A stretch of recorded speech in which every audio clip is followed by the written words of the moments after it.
거룩하신 하나님 아버지, 은혜를 감사합니다. 이 아침에 우리를 부르셨사오니 말씀 들으며 기도의 자리로 나갑니다.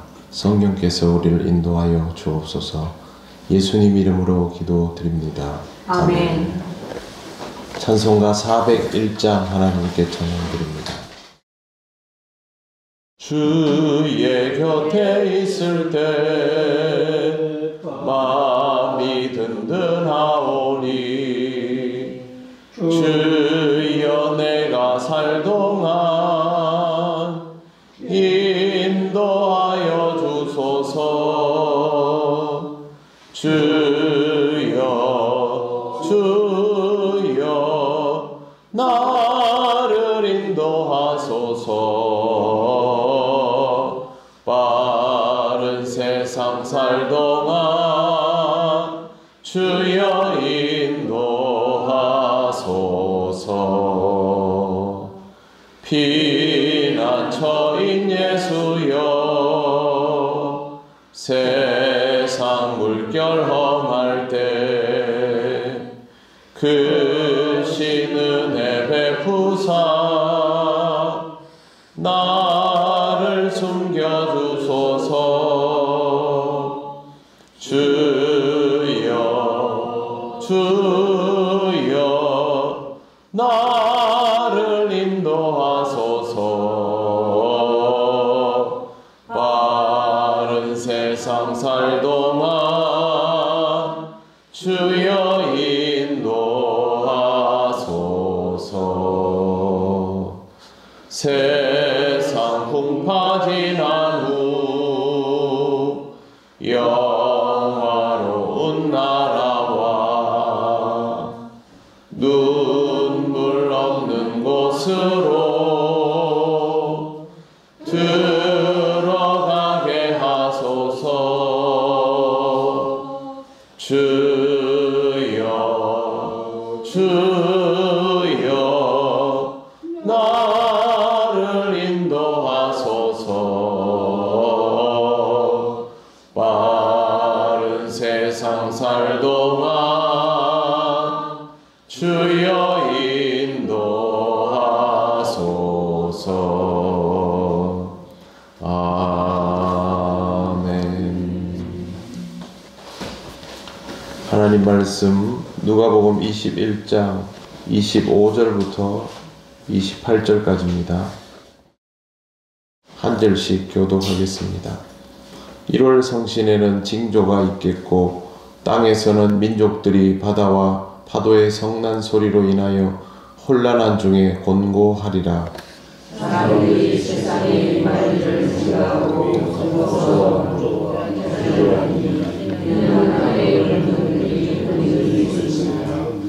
그때에 사람들이 인자가 구름을 타고 능력과 큰 영광으로 오는 것을 보리라. 이런 일이 되기를 시작하거든 일어나 머리를 들라. 너희 속량이 가까웠느니라 하시더라. 아멘. 네, 오늘 말씀은 1월 성신에는 징조가 있겠고로 시작이 됩니다. 원래 1월 성신은 해달별을 신격화시켜 놓은 표현입니다. 구약 시대에는 이 우상을 이렇게 표현을 했는데요. 여기서 예수님께서 말씀하시는 1월 성신은 우주 전체를 생각하시면 됩니다. 누가는 이것을 아주 간단하게 기록하고 있지만 마가는 상세하게 기록합니다. 해가 어두워지며 달이 빛을 내지 아니하며 별들이 하늘에서 떨어지며 그렇게 되어 있습니다. 천체에 관계된 지각변동, 천재지변 그런 것으로 해석할 수 있습니다. 그런데 성경에 나온 이 표현들은 모두 과학적인 지식에 입각해서 볼 수 있는 그런 것들은 아닙니다. 현실적으로 별이 떨어질 수는 없습니다. 별은 우주에서 다른 위치에 자리하고 있기 때문에 만약에 어떤 별이 지구로 떨어지면 지구는 그냥 깨지고 맙니다. 별이 지구보다 크기 때문에 떨어진다라는 것이 현실적으로는 어렵습니다. 운석이나 유성이 떨어질 수도 있지만 육안으로 식별도 쉽지 않습니다. 이런 구절을 보면서 문자적으로 이해하게 되는 것은 고대인들에게는 당연한 일이었겠지만 우리는 그렇게 이해하기보다는 주님께서 말씀하시는 온 세상의 것들이 일반적으로 원래 있던 자리에서 벗어나는 그런 현상을 생각할 수 있습니다. 또 사람들에게 육안으로 식별되는 징조도 있습니다. 해가 어두워지는 것, 대표적인 것이 일식입니다. 그런데 징조는 징조입니다. 그것 자체가 실질적으로 상황 속에 타격을 입혀서 문제가 되는 것이 아니라 눈에 보여지는 사인이기 때문에 예수께서 징조라고 하신 것입니다. 또 다른 일이 일어납니다. 민족들이 바다와 파도의 성난 소리로 인하여 혼란한 중에 곤고하리라. 바다에서 일어나는 어떤 일로 인하여 사람들이 공포에 질리게 되며 엄청나게 동요하게 될 것이다 라는 뜻입니다. 구체적으로 어떤 것을 지목하는지는 모르지만 비슷한 형태의 것들을 우리가 알고 있습니다. 쓰나미가 세상을 공포로 몰아넣었을 때의 일을 생각하면 됩니다. 우리는 뉴스로 그냥 보았지 않습니까? 그러나 인도네시아와 일본은 뉴스로 본 것이 아니라 직접 경험하였습니다. 인도네시아는 이 일로 인하여 정말 수십만 명이 재난을 당하고 죽음을 맞이했습니다.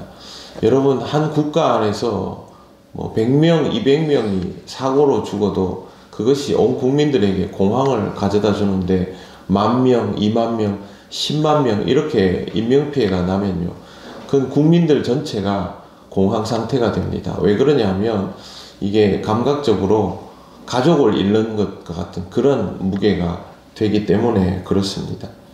이런 일들을 직접 경험하게 되면 굉장히 낙심하게 됩니다. 26절, 사람들이 세상에 임할 일을 생각하고 무서워함으로 기절하리니 이는 하늘의 권능들이 흔들리겠습니다. 일본에서 몇 해 전인가요? 일본이 침몰한다는 전제의 만화가 만들어진 적이 있는데 제가 우연히 그 만화를 보고 굉장히 놀랐습니다. 일본이 침몰하게 되면 물에 잠기면서 일어나는 여러 사고들이 나왔는데 일본 사람들 정서는요, 그렇게 물을 피해서 높은 곳으로 피해 가다가 같이 가던 사람이 다치거나 가족이 다치면 포기하고 갑니다. 우리나라 사람들 같으면 어떻게든 그 사람을 구출하거나, 보통 우리나라 영화는 그렇지 않습니까? 구출하고 또 그 사람이 신체에 장애를 입게 돼도 그 사람을 끝까지 살려서 데리고 가는데 묘미가 있지 않습니까? 일본은 그렇지 않습니다. 이 사람이 못 걸어가는구나. 잘 있어라. 갑니다. 가족을, 자식을 그렇게 두고 부모를 그렇게 두고 가는데 그렇게 동요하는 듯 보이지 않습니다. 그래서 이게 왜 그럴까 생각을 해봤더니 일본은 자연재해가 굉장히 많습니다. 그러니까 지진으로 인한 그렇게 가족을 잃고 한 것들이 그들에게는 익숙하게 되어 있는 것이고 그런 것들을 체념하는 것이 자연스러워져 버린 것이죠. 재난이 일어나는 일이 반복되면 사람은 낙심하게 됩니다. 어찌할 바를 몰라 하고 그렇게 포기하는 경우들이 발생하게 되는데 마지막 때에는 그와 같은 일이 일어날 것이다 라고 예수께서 말씀하시는 것입니다. 종말이 막상 다가오면 종말의 공포는 사람을 무기력으로 몰고 갑니다. 하늘의 권능들이 흔들리겠습니다. 전체적으로 모든 것에 큰 변화가 일어나는 것을 뜻합니다. 그리고 27절, 그때의 사람들이 인자가 구름을 타고 능력과 큰 영광으로 오는 것을 보리라. 여러분, 이 표현에서 어디에 제일 눈길이 가십니까? 구름을 타고 보통 눈길이 많이 가지 않습니까? 그런데 정말 중요한 것은요, 능력과 큰 영광으로 오시는 것입니다. 마지막 때에 주님 오시는 것은 능력과 큰 영광으로 오시는데 도대체 이게 무슨 의미일까? 우리는 모릅니다. 알 수 있는 방법이 없습니다. 그러나 우리는 주님의 이 능력과 큰 영광에 압도당하게 되겠지요. 구름을 타고 오시던 무리를 걸으시던 이거는 주님이 가질 수 있는 특별한 능력에 해당이 됩니다. 사실 구름도 물방울이지 않습니까? 손오공 때문에 우리가 구름 타고 오면 구름을 무슨 솜털처럼 생각을 하는데, 구름을 타고 온다는 것은 물 위를 걸어 오시는 것과 크게 다르지 않습니다. 중요한 것은 주님이 능력과 영광으로 오시는데, 이 상황에서 모든 것이 압도당한다는 것이죠. 그리고 이 압도적인 주님의 임재를 통해서 하나님 나라가 완성이 됩니다. 이 말씀을 보면서 우리가 두려운 마음을 가질 수도 있고 그렇지 않을 수도 있습니다. 28절, 이런 일이 되기를 시작하거든 일어나 머리를 들라, 너희 속량이 가까웠느니라. 머리를 들라 라는 말은 주목하라, 이제부터는 의식적으로 이런 것들을 생각하며 살아라, 그런 뜻입니다. 여러분, 주님이 오시는 것을 두렵게 생각하십니까? 아니면 만날 수 있는 것을 기쁘게 생각하십니까? 기쁘게 생각할 수 있다면 속량받을 수 있다는 말의 의미도 함께 와닿게 될 것입니다. 우리는 착하게 잘 살아서 주님으로부터 칭찬받고 인정받는 그런 사람들이 아닙니다. 우리가 죄인인 것을 잊지 않고 이 죄를 가지고 주님 앞에 나아오고 주님을 온전히 믿고 따르며 우리의 부족함들을 채워나가시는 주님의 은혜 속에서 평생을 살아가고 주님 앞에 서는 사람들입니다. 나 잘했지요, 그런 사람들이 아니라 주님만 믿고 살았습니다. 주님 만나서 너무 기쁩니다. 이게 우리 그리스도인인 것입니다. 그러므로 마지막 때의 이 모습을 보면서 미리 낙심하고 절망하기보다는 주목하고 속량받을 수 있음을 기뻐할 수 있는 그런 그리스도인의 삶을 분명하게 살아가시기를 바랍니다. 기도드리겠습니다. 하나님 감사합니다. 마지막 때가 우리에게 두려움이 아니라 주님 만날 수 있는 설렘과 기쁨이 되기를 원합니다. 우리는 부족하지만 늘 주님을 믿고 주를 따름을 통하여 우리의 모든 부족함들 위에 역사하시는 그 주님의 능력과 영광이 마지막 때에 우리에게 다시 드러나기를 간절히 기대하고 또 소원합니다. 주님 오시는 그날까지 우리의 소임을 감당하며 주님을 기뻐하며 살아가게 하옵소서. 예수님 이름으로 기도드립니다. 아멘.